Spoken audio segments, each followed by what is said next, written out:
Hello guys, welcome to the daily late night market analysis video. मेरा नाम है अपूर्व और जैसा कि आप लोग जानते हैं मैं डेली मार्केट एनालिसिस वीडियोस डालता हूं। और जिन लोगों को भी सेम एनालिसिस इंग्लिश में चाहिए होता है वो आप लोगों को टेलीग्राम पे मिल जाता है। ओके, तो टेलीग्राम की लिंक डिस्क्रिप्शन में है, फॉलो करिए right now. For not for calls, of course calls में देता नहीं, सिर्फ एजुकेशनल कंटेंट गाइस की बात करते हैं हम लोग।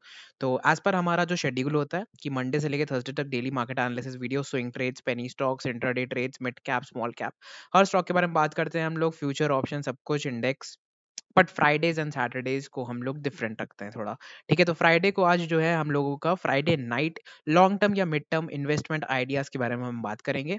ठीक है, तो वीडियो शुरू करते हैं राइट नाउ। ओके, सो हमारा पहला स्टॉक है गाइस थेमिस मेडिकेयर। ठीक है, मैं इसको हटाता हूँ। तो थेमिस मेडिकेयर में मैंने ऐसा क्या देखा, let me explain you. Themis Medicare में मैं गाइज मैंने देखी है एक बहुत ही ब्यूटीफुल ट्रेंड लाइन यहाँ पे। ठीक है, ये जो ट्रेंड लाइन है ये स्टॉक बार बार इसी पे सपोर्ट लेता आके, राइट। एंड ऊपर से जब मैंने ये ट्रेंड लाइन बनाई, ठीक है, तो मुझे क्या दिखा, मुझे दिखा कि स्टॉक जो है एक बहुत ही ब्यूटीफुल सिमेट्रिकल ट्रायंगल पैटर्न को ब्रेकआउट करके निकल आया है बाहर with a very amazing candle. ठीक है, उसके बाद एक दिन ये सस्टेन रहा। सस्टेन रहने का मतलब क्या है, वीकली टाइम फ्रेम्स पे अगर चलते हैं, ठीक है, तो आपको दिखेगा कि कैसे ये स्टॉक इस ट्रेंड लाइन को फॉलो करता रहा एंड फाइनली जो है कुछ रेजिस्टेंस लेवल्स के ऊपर इसने इन इन इन रेजिस्टेंस लेवल्स के ऊपर जो काफी वीक से रेजिस्टेंस प्रोवाइड कर रहे थे उनके ऊपर निकलने की पहली ट्राई करी है यहाँ पे। ठीक है, और डेली चार्ट में हमें एक सिमेट्रिकल पैटर्न भी मिल रहा है। ठीक है, तो दोनों चीजों को जब मैं कंबाइन करता हूँ तो मैं क्या देखता हूँ कि एक अच्छी लॉन्ग टर्म अपॉर्चुनिटी क्रिएट हो सकती है। कैसे? अब जो सिमेट्रिकल पैटर्न की कुछ प्रॉपर्टीज होती हैं उसके हिसाब से मैं चलता हूँ, तो यहाँ से क्लोजिंग लेते हैं। ठीक है, ऑल्दो एक different type of method follow करना पड़ता है, बट मैं हाईएस्ट प्रोबेबिलिटी ले रहा हूँ जिससे कि हम ज्यादा ऊपर के टारगेट में विश्वास ना रखें, बट एक गुड टारगेट हमें अचीव हो जाए। तो इन लेवल्स तक के मैंने इसको यहाँ रखा, इन लेवल्स तक के जो है टारगेट्स को हम जो लेने वाले हैं। ठीक है, जो है हमारा 1354। अब मैं क्या करूंगा, अब मैं एक फिबोनाची बनाऊंगा टॉप से लेके स्विंग लो के बॉटम तक, और मुझे मिल जाएगा अपना टारगेट नंबर 2 जो कि है 1300। परफेक्टली मिल गया मुझे यहाँ पे लेवल। और अब मुझे दिख रहा है दो लेवल्स हैं यहाँ पे। ठीक है, अगर मैं नीचे की यहाँ से डेप्थ नापूं, ठीक है, नीचे की डेप्थ नापूं, मैं सीधे सीधे जो है पुटी कर देता हूँ आप लोगों के लिए, सो इजी हो जाएगा। करंट मार्केट प्राइस मेरी एंट्री पॉइंट्स, ये मेरा रिस्क हो जाएगा। ओके, अराउंड अराउंड 8% से लेके 6% तक का रिस्क है मेरा इस ट्रेड में। ठीक है, एंड टारगेट मेरे क्या होंगे, of course 1:2 levels and 1:3 levels जो है मेरे टारगेट्स होंगे इस ट्रेड में। ठीक है, ये मिड टर्म ट्रेड है, मे बी इसको ये कुछ ही दिनों में पहुंच जाए, और मे बी ये एक महीना लग जाए इसको, ठीक है, एक हफ्ता लग जाए, but it's a very good trade. Reason है कि देखो ये यहाँ से फॉलो कर रहा है और इसने यहाँ क्रिएशन किया, फिर इसे फॉलो करा, इसे फॉलो करा, तो हम यहाँ से गिनेंगे और ब्रेकआउट डे तक गिनेंगे तो देखेंगे 224 डेज का एक पैटर्न कंसोलिडेशन था, जो कि एक सिमेट्रिकल पैटर्न था बुल वर्सेस बियर, उसका ब्रेकआउट हुआ है। ठीक है, मूविंग अहेड, जुआरी एग्रो हमारा दूसरा स्टॉक है। ये मिड टर्म इन्वेस्टमेंट के लिए है ये भी स्टॉक।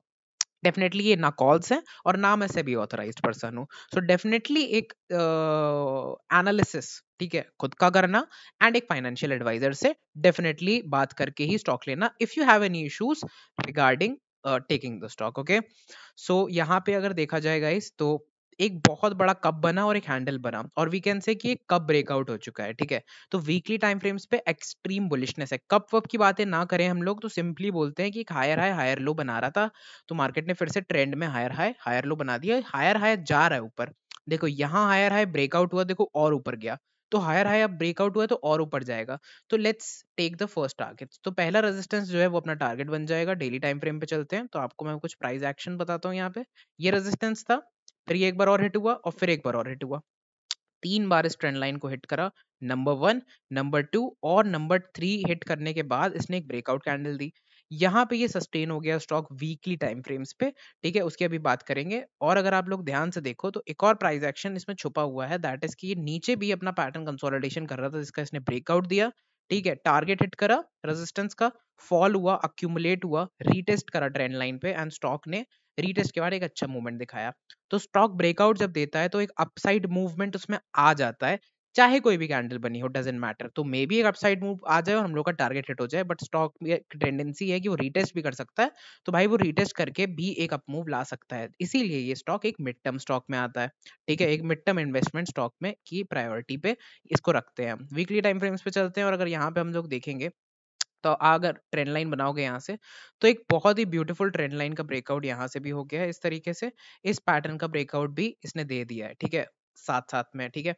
तो मल्टीपल टारगेट्स यहाँ पे अचीव करे जा सकते हैं स्टॉक में भी। ये अपना करंट मार्केट प्राइस है, डेली टाइम फ्रेम्स पे अपनी कैंडल रखेंगे, इसके आसपास इसकी यहाँ तक का अपना रिस्क रहेगा 10% का, या तो अगर रखना है आपको तो 9 से 10% का ही रिस्क रखना, उससे ज्यादा मत रखना, ठीक है। एंड ऊपर के साइड में आपको 13-14% से लेके 18% तक के टारगेट्स अचीव होने को आराम आराम से दिखाई दे रहे हैं, ठीक है। और ये जो नीचे मैंने बताया है रिस्क, ये आप क्लोजिंग बेसिस पे रख सकते हो। मूविंग अहेड, रेडिंगटन की बात कर लेते हैं, तो मंथली टाइम फ्रेम्स पे चलते हैं रेडिंगटन के सबसे पहले, और कुछ प्राइस एक्शन के बारे में बात करते हैं। स्टॉक ने बहुत पहले एक ब्रेकआउट दिया था यहाँ पे कप का, ये कप बनाया और ये ब्रेकआउट दे दिया, right. Now going to the daily time frames. Daily time frames में हमने देखा कि इस कप के ऊपर इसने कंसोलिडेशन दिखाया फॉर हाउ मेनी डेज, यहाँ से कंसोलिडेशन आया, फिर यहाँ रेजिस्टेंस आया। कंसोलिडेशन इज फॉर 213 डेज, ठीक है। मैं हॉरिजॉन्टल लाइंस बनाता नहीं हूँ क्योंकि लाइंस थोड़ी टिल्टेड ही सही रहती हैं, तो इट्स अ टिल्टेड लाइन, मैं तो टिल्टेड ही कहूंगा इस लाइन को, ठीक है। अगर यहाँ पे भी देखा जाए तो ये एक टिल्टेड लाइन का फॉर्मेशन था, जिसका यहाँ पे एक ब्रेकआउट हुआ, तो इसे क्या कहते हैं हम लोग, एक फॉल आया, स्टीप फॉल, फिर एक कंसोलिडेशन, तो इसे हम रेक्टेंगुलर कंसोलिडेशन का ब्रेकआउट कहते हैं, वी शेप रिकवरी के साथ आया ऊपर, एंड फिर से एक स्ट्रॉन्ग रिजेक्शन आता है सेम रेजिस्टिव ट्रेंड लाइन से। वो ट्रेंड लाइन कहती है कि भाई नहीं जाने देंगे तुम्हें ऊपर, बट स्टॉक क्या कहता है, स्टॉक रिजेक्ट होता है और स्ट्रांगली अपने आप को अपहोल्ड करता है ऊपर के साइड पे। दैट मीन्स कि स्टॉक का वैल्यूएशन और ऊपर हो सकता है पॉसिबली, राइट। अभी वीकली टाइम फ्रेम्स पे इसके ऊपर क्लोजिंग इसे नहीं मिली है, तो मे बी पॉसिबल है कि ये स्टॉक जो है आइदर यहाँ कंसोलिडेट करे, that is best for you guys, but अगर ये निकलता है मंडे को ऊपर, तो स्मॉलेस्ट पॉसिबल क्वालिटी से ही आपको ट्रेड करना पड़ेगा, बिकॉज वीकली टाइम फ्रेम पे क्लोजिंग्स नहीं हुई है। वीकली टाइम फ्रेम काफी स्ट्रॉन्ग टाइम फ्रेम होता है मिड टर्म ट्रेडर्स के लिए, ठीक है। तो वो देखते हुए मैं आपको ये बता रहा हूँ। अब हम लोग टारगेट्स और एंट्री बता देते हैं, टारगेट्स और एंट्री जो है डिस्कस कर लेते हैं। मंथली टाइम फ्रेम पे चलते हैं, यहाँ पे मैंने फिबोनाची एक्सटेंशन रखा, रीजन है कि यही सबसे बड़ा एक स्विंग दिख रहा है मुझे, जिसके ऊपर हम एक्सटेंशन क्रिएट कर सकते हैं, ठीक है। यहाँ पे मैंने एक लाइन बनाई और यहाँ पे मैंने एक लाइन बनाई, मिल गया टारगेट। साफ साफ दिख रहा है कि स्टॉक ने 1.6 जो फिबोनाची एक्सटेंशन लेवल है वहां बहुत कंसोलिडेशन दिखाया और एक पैटर्न फॉर्मेशन करा वहीं पे, तो एक सर्टेन रेजिस्टेंस पे एक पैटर्न का फॉर्मेशन हुआ है।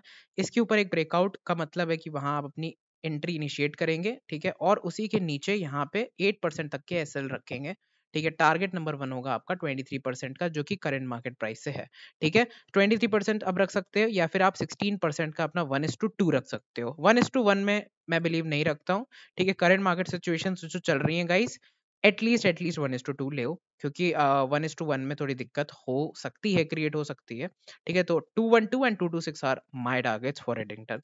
नेक्स्ट स्टॉक की बात कर लेते हैं, तो स्नाइडर इंडिया बहुत ही ब्यूटीफुल स्टॉक लग रहा है मुझे। सबसे पहले तो मैं वीकली टाइम फ्रेम्स पे चलता हूँ। वीकली टाइम फ्रेम से मुझे दिखाई देता है कि स्टॉक जो है higher high higher low, higher high higher low, higher high higher low बन चुका है, और हायर हाई एक बनने को तैयार है, ठीक है। ऑल्दो एक बहुत ही अच्छा एक बुल मूव आया, और उसके बाद स्टॉक ने एक बहुत ही अच्छे पैटर्न में बहुत ही स्मूथ प्राइस एक्शन, एक बुल मूवमेंट और एक कंसोलिडेशन के बाद एक ब्रेकआउट दे दिया है स्टॉक ने। क्लियर कट साइन है कि ये स्टॉक जो है ऊपर जाना चाह रहा है, ठीक है। और आज की बाइंग के हिसाब से तो लगता है कि अमेजिंग ब्लास्ट होने वाला है स्टॉक, ठीक है। And the reason is, but इसको टाइम लगेगा, ऐसा नहीं होगा कि आपको एक और कैंडल मिल जाएगी, वो आपका लक है, that's completely a luck part, ठीक है। क्या पता आपको एक और कैंडल इसी तरीके से मिल जाए, ठीक है, वो एक लक पार्ट होता है कि मिल गई, बट प्राइस एक्शन को फॉलो करना चाहिए और रियलिस्टिक चीजों में बिलीव करना चाहिए, ठीक है। तो एक मैं एसएल इसके नीचे रखूंगा, और टारगेट नंबर 1 होगा मेरा इसका टॉप, ठीक है। टारगेट नंबर 2 क्या होगा, as you can see right here, the reason is एक बार रेजिस्टेंस, दो बार रेजिस्टेंस, तीन बार रेजिस्टेंस एंड अ ब्रेकआउट बहुत स्ट्रांगली। इवन इंट्राडे प्लेयर्स ने बहुत यहाँ पे गेम प्ले करा है बहुत ही प्यारा। देखो हर डिप में लोगों ने बाय करा है स्टॉक को, ठीक है। सो पोजीशन हुई है क्रिएट्स बहुत सारी, ये साफ साफ पता चल रहा है आपको, ओके। ऐसा नहीं हुआ कि एक ही कैंडल में बन गया है, तो फेक आउट के चांसेस ज्यादा होते हैं उसमें, ठीक है। टॉप से लेके बॉटम तक जो स्विंग बनाया उसका एक एक्सटेंशन पीरियड बनाया, तो ये याद रखना, द मोमेंट इट ब्रेक्स 136.7 आपको एक अच्छा टारगेट 160 के लेवल्स तक मिल सकता है। मे बी ये 136 के ऊपर ब्रेकआउट दे और उसके नीचे आए, कंसोलिडेट करे, फिर एक मूवमेंट दे ऊपर। तो हमारा टारगेट क्या होगा, क्या हम 1:1 के लिए प्ले करेंगे, नहीं, हम प्ले करेंगे 1:2 एटलीस्ट 2 रिस्क रिवॉर्ड रेशियो के लिए गेम प्ले हम अपना यहाँ पे रखेंगे, ठीक है। 1:2 रिस्क रिवॉर्ड रेशियो, बिकॉज उसी हिसाब से हमारा मिड टर्म ट्रेड बनता है, okay. Thank you so much for watching this video, I hope you loved and get got some educational content इस वीडियो में। सेम एनालिसिस इंग्लिश में चाहिए follow me on Telegram right now. And अगर real time trades and अगर discussions you like guys, तो definitely check out the Telegram. Okay, link जो है description में मैंने दे दी है. And let's aim for 55 likes in this video. I hope आप लोग कर दोगे. And बाकी सब चीज़ें subscribe and share करना, ये सब आपका काम है. मेरा काम था आपको एक educational content provide करना. मैं daily market analysis videos बनाता हूँ. Friday Saturday को सब abstract content होता है. कल के कंटेंट में मिलते हैं. Thank you so much. Till then have a good day.